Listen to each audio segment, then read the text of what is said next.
turc des Affaires étrangères était aujourd'hui à Berne. Didier Burkhalter a reçu son homologue Mevlüt Cavusoglu pour aborder notamment les questions liées à l'état d'urgence en Turquie.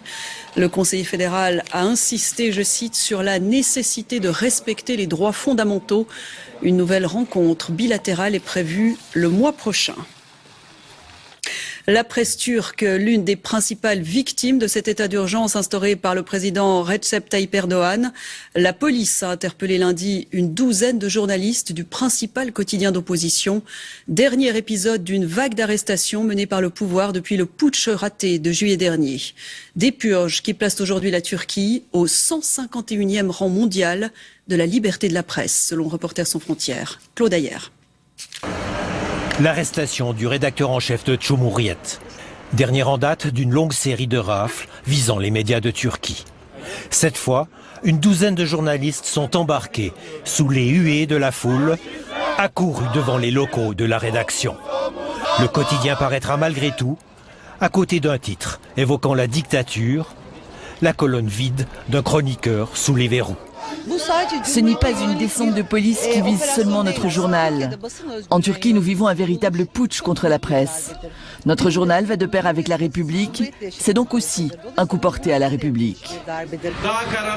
Face au tollé provoqué en Occident par ces arrestations, le Premier ministre turc se drape dans l'orgueil national blessé. Ce n'est pas vous qui nous apprendrez le sens de la liberté de presse.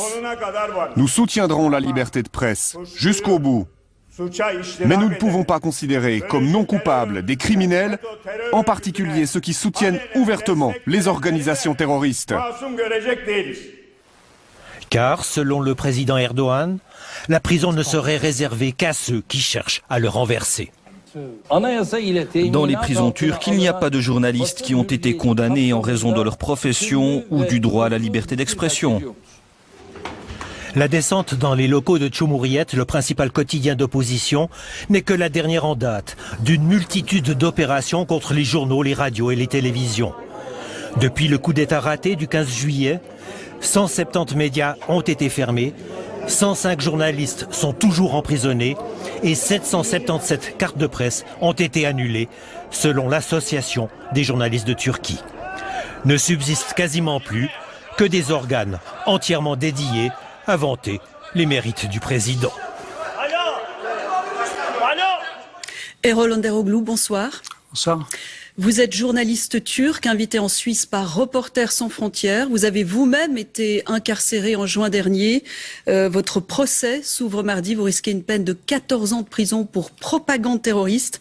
C'est le même chef d'accusation utilisé contre la plupart des journalistes incarcérés aujourd'hui en Turquie. C'est bien ça. Ça l'a toujours été, mais sous l'état d'urgence, je pense que de manière générale, la presse critique est sous une pression judiciaire extrêmement disproportionnée et arbitraire. Vous avez vu l'histoire de 12 journalistes de Cumhuriyet. Ce sont des journalistes qui ont fait carrière dans la grande presse et qui ont finalement trouvé une plume au sein de Cumhuriyet. Un journal qui a étendu sa ligne éditoriale sur les questions de droits humains, sur la cause kurde, etc.